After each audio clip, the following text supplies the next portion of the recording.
Assalamualaikum warahmatullahi wabarakatuh.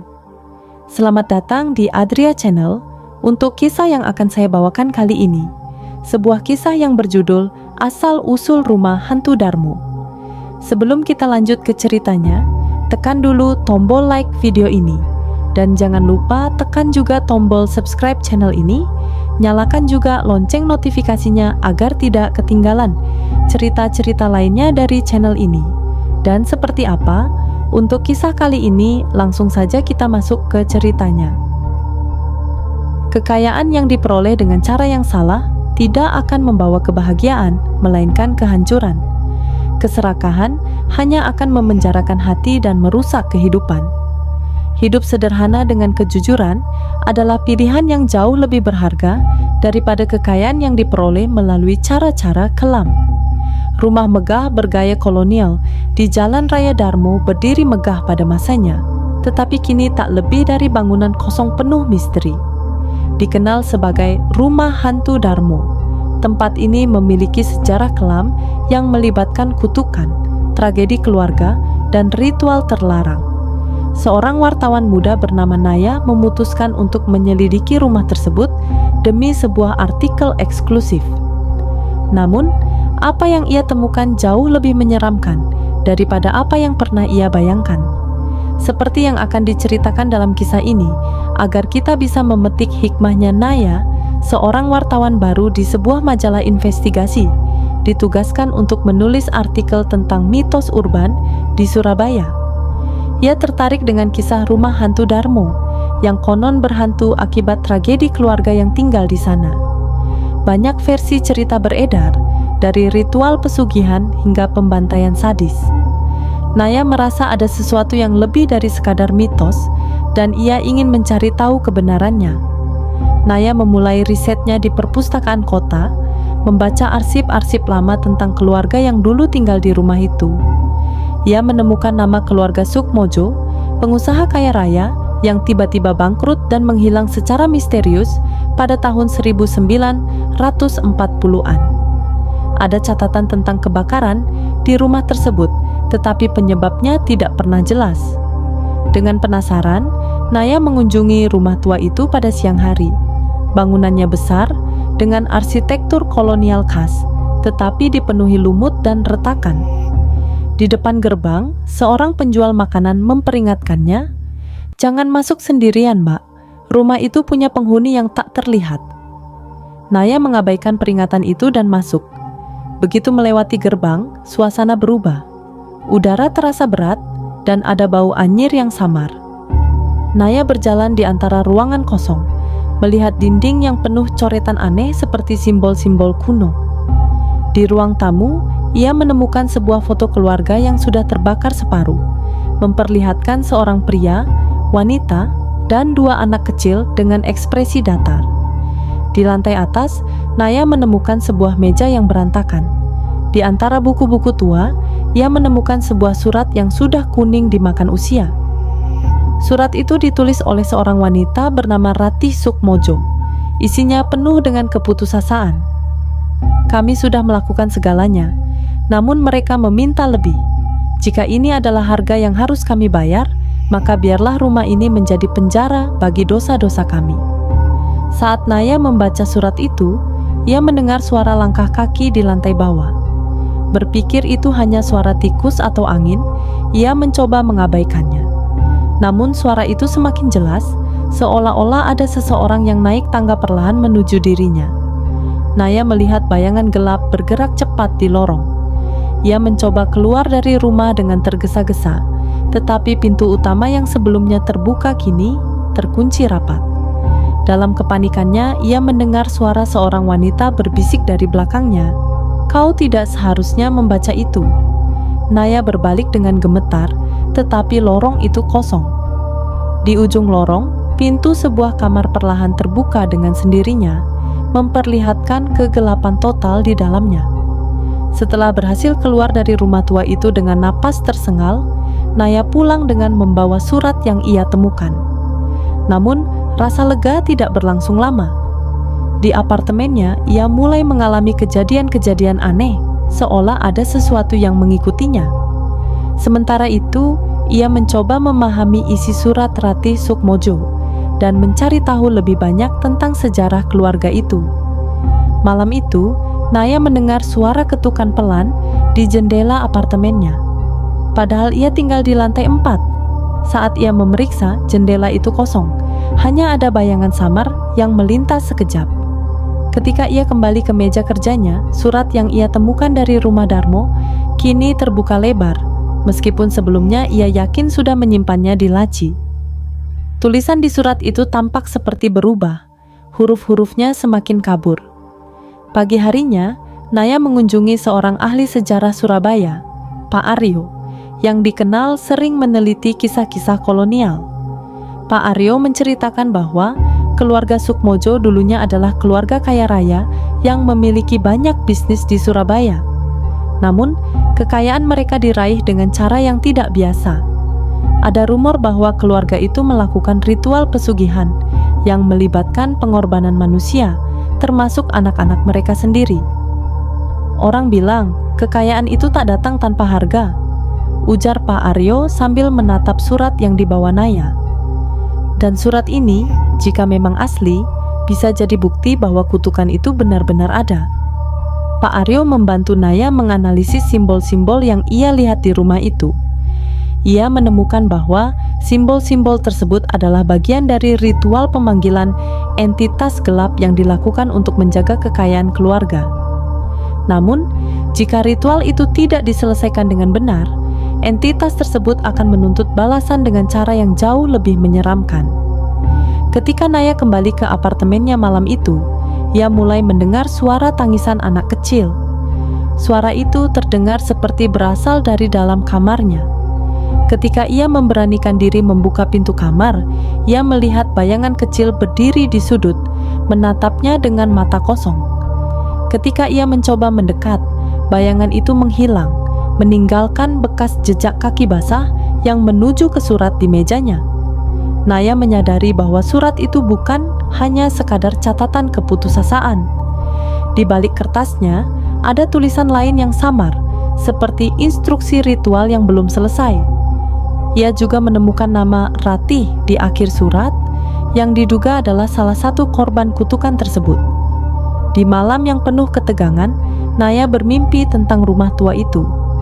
Dalam mimpinya, ia melihat Ratih, wanita dalam surat itu, berdiri di depan rumah dengan darah mengalir dari matanya. Ratih berbisik, "Mereka masih di sini, dan kau sudah terlalu jauh masuk." Naya terbangun dengan napas tersengal dan melihat surat di mejanya kini bersih dari debu dan noda tua, seperti baru saja ditulis. Di bawah tanda tangan Ratih ada tulisan baru yang samar, "Bantu aku menyelesaikan ini." Setelah membaca pesan samar di surat itu, Naya mulai memahami bahwa ia terlibat dalam sesuatu yang jauh lebih besar daripada sekadar menulis artikel. Surat itu mengisyaratkan bahwa kutukan di rumah Darmo hanya bisa diakhiri dengan menyelesaikan ritual yang dulu gagal dilakukan oleh keluarga Sukmojo. Namun, ritual itu membutuhkan petunjuk yang tersembunyi di dalam rumah tersebut. Naya memutuskan untuk kembali ke rumah tua itu, meskipun rasa takutnya semakin besar. Kali ini, ia membawa beberapa perlengkapan, kamera, senter, dan rekaman suara. Sebelum masuk, ia melihat seorang pria tua yang sering lewat di sekitar rumah. Pria itu mendekatinya dan berkata dengan nada peringatan, "Kalau sudah masuk, jangan tinggalkan apapun, kecuali doa. Mereka suka mengambil bagian dari jiwa kita." Saat masuk ke rumah, suasana jauh lebih mencekam daripada sebelumnya. Rumah itu terasa lebih dingin, dan suara-suara samar seperti bisikan mengisi udara. Naya akhirnya menemukan pintu tersembunyi yang menuju ruang bawah tanah. Di sana, ia menemukan sebuah altar tua dengan lilin-lilin yang sudah meleleh. Di atas altar, terdapat buku ritual yang rusak sebagian dan sebuah boneka kayu yang menyeramkan dengan mata kosong. Buku itu memberikan petunjuk tentang ritual yang belum selesai. Rupanya, keluarga Sukmojo gagal memberikan persembahan terakhir, yang menyebabkan entitas yang mereka panggil tetap terjebak di rumah tersebut, menuntut saat Naya mencoba memotret altar, dan mencatat isi buku, ia mendengar suara langkah kaki di belakangnya. Ketika ia berbalik, ia melihat sosok bayangan besar berdiri di ujung ruangan. Sosok itu tidak bergerak, tetapi udara di sekitarnya terasa semakin dingin. Naya mencoba melarikan diri, tetapi pintu ke ruang bawah tanah tertutup dengan sendirinya. Dalam kepanikannya, Naya menyentuh boneka kayu di atas altar. Sentuhan itu memicu penglihatan tentang apa yang terjadi di rumah tersebut puluhan tahun lalu. Ia melihat keluarga Sukmojo melakukan ritual di ruang bawah tanah, dengan Ratih memimpin upacara. Namun, ketika tiba saatnya memberikan persembahan terakhir, mereka mundur karena takut. Pengkhianatan ini membuat entitas yang dipanggil marah dan menghancurkan keluarga mereka satu persatu. Dalam penglihatan itu, Ratih menatap Naya dan berkata, "Jika kau di sini, kau harus melanjutkannya." Naya akhirnya menyadari bahwa ia harus menyelesaikan ritual itu untuk membebaskan roh-roh yang terjebak di rumah. Namun buku ritual menyebutkan bahwa persembahan terakhir harus berupa sesuatu yang sangat berharga, entah itu ingatan, jiwa, atau bahkan kehidupan. Dengan gemetar, Naya menyalakan lilin-lilin di altar seperti yang digambarkan dalam buku. Ketika ia mulai mengucapkan mantra, ruangan dipenuhi suara jeritan, dan sosok bayangan besar dari tadi mulai mendekat. Tepat sebelum Naya menyelesaikan mantra terakhir, semua lilin di altar padam. Ruangan menjadi gelap gulita, dan ia mendengar suara berat berbisik di telinganya, "Beraninya kau mengambil alih apa yang bukan milikmu." Naya merasa seperti ditarik ke kegelapan. Ketika ia membuka matanya, ia tidak lagi berada di ruang bawah tanah, tetapi di sebuah ruangan yang sama sekali berbeda, ruang tamu rumah itu, tetapi dengan suasana dari masa lalu. Naya terbangun di ruang tamu rumah Darmo, tetapi sesuatu terasa berbeda. Rumah itu terlihat utuh dan indah, seperti di masa jayanya. Ia mendengar suara percakapan di ruang makan, suara tawa, dan suara piring yang berdenting. Namun, suasana itu terasa tidak nyata, seolah-olah ia berada dalam mimpi. Naya mendekati ruang makan dan melihat keluarga Sukmojo sedang makan malam bersama.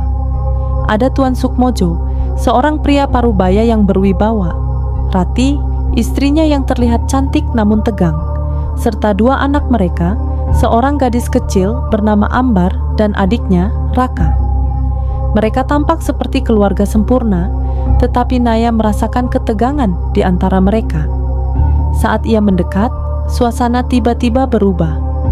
Wajah anggota keluarga itu mulai memudar, dan Naya melihat bayangan hitam besar berdiri di belakang Ratih, berbisik sesuatu ke telinganya. Ratih terlihat menangis, dan Tuan Sukmojo membanting meja sambil berteriak, "Kita harus menyelesaikannya, Ratih. Kalau tidak, kita semua akan mati."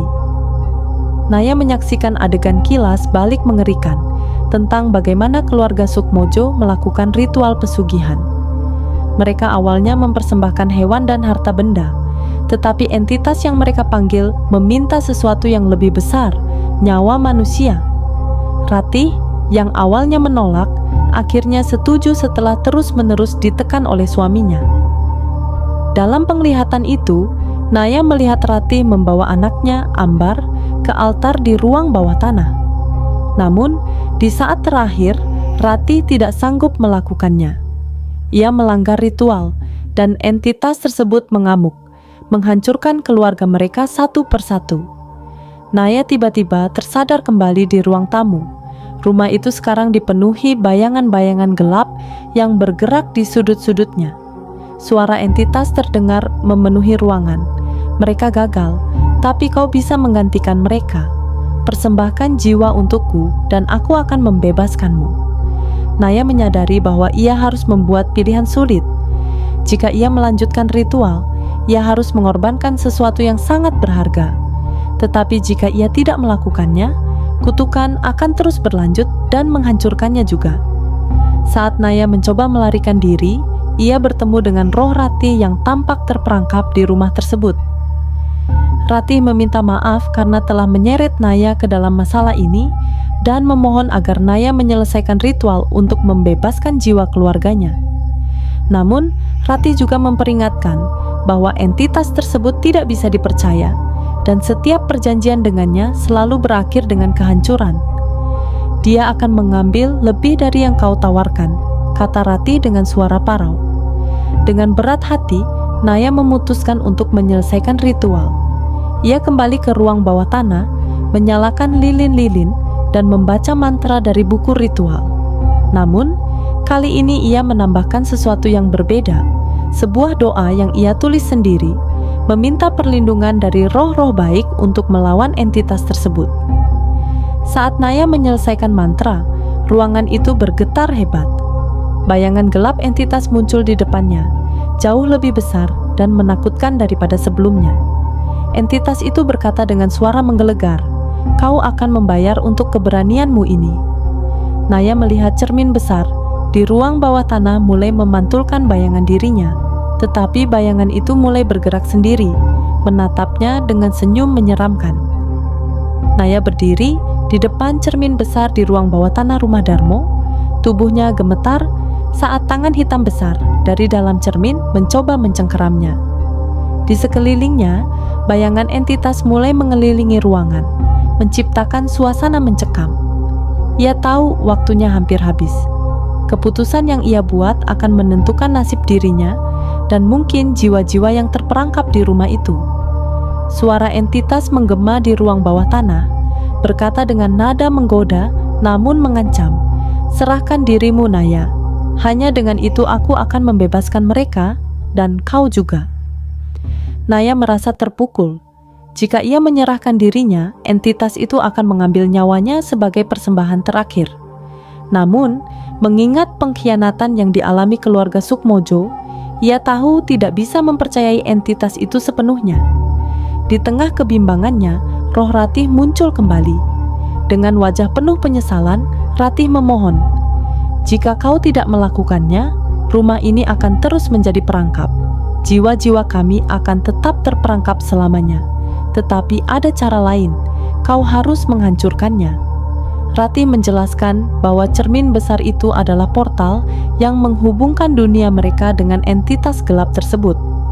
Selama cermin itu utuh, entitas itu akan terus memiliki kekuatan atas rumah Darmo.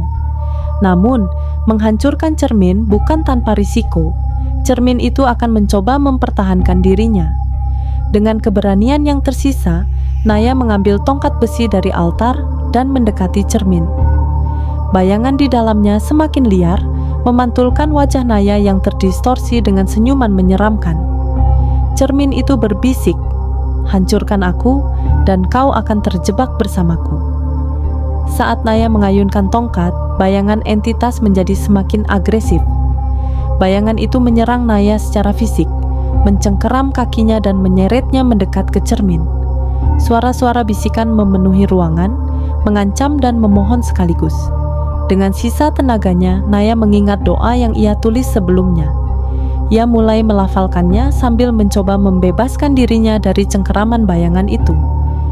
Cahaya samar muncul di sekelilingnya, memudar, tetapi cukup untuk membuat entitas itu melonggarkan genggamannya. Saat Naya hampir menyerah, Ratih tiba-tiba melompat ke depan, menghadang bayangan entitas yang mencoba menyeret Naya. Ratih, dengan suara putus asa, berteriak, "Hancurkan cerminnya, jangan pedulikan aku." Melihat pengorbanan Ratih, Naya akhirnya mengumpulkan keberanian terakhirnya dan mengayunkan tongkat ke arah cermin dengan sekuat tenaga. Dengan suara keras, cermin itu pecah menjadi ribuan serpihan. Cahaya terang memenuhi ruangan, dan bayangan entitas berteriak melengking sebelum akhirnya menghilang. Ruangan mulai runtuh perlahan, seolah-olah seluruh fondasi rumah tidak mampu menahan beban energi gelap yang telah lama berdiam di dalamnya. Ratih, yang kini berdiri dengan wajah tenang, menatap Naya dan berkata, "Terima kasih, kau telah membebaskan kami." Tubuhnya perlahan memudar menjadi cahaya sebelum menghilang sepenuhnya. Setelah cermin hancur, suasana di rumah Darmo berubah drastis. Udara terasa lebih ringan, dan rumah itu kini hanya tinggal puing-puing kosong tanpa jejak energi gelap. Naya berhasil keluar tepat sebelum rumah itu runtuh.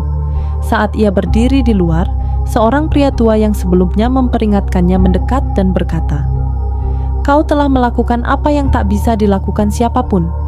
Rumah itu akhirnya bebas, dan begitu pula mereka." Naya kembali ke apartemennya dengan perasaan lega tetapi penuh luka. Ia menyimpan serpihan kecil cermin yang ia ambil dari rumah itu sebagai pengingat akan pengalamannya. Ketika ia memeriksa kameranya, foto-foto dari ruang bawah tanah hanya menunjukkan kegelapan. Namun, di salah satu foto ada bayangan Samar Ratih yang tersenyum kepadanya. Beberapa minggu kemudian, rumah Darmo benar-benar dibongkar oleh pemerintah kota. Di tempat itu akan dibangun taman baru, tetapi Naya tahu kisah rumah itu tidak akan pernah hilang dari ingatannya. Ia menyelesaikan artikelnya, memberi judul, "Kutukan yang Terputus, Kisah di Balik Rumah Hantu Darmo."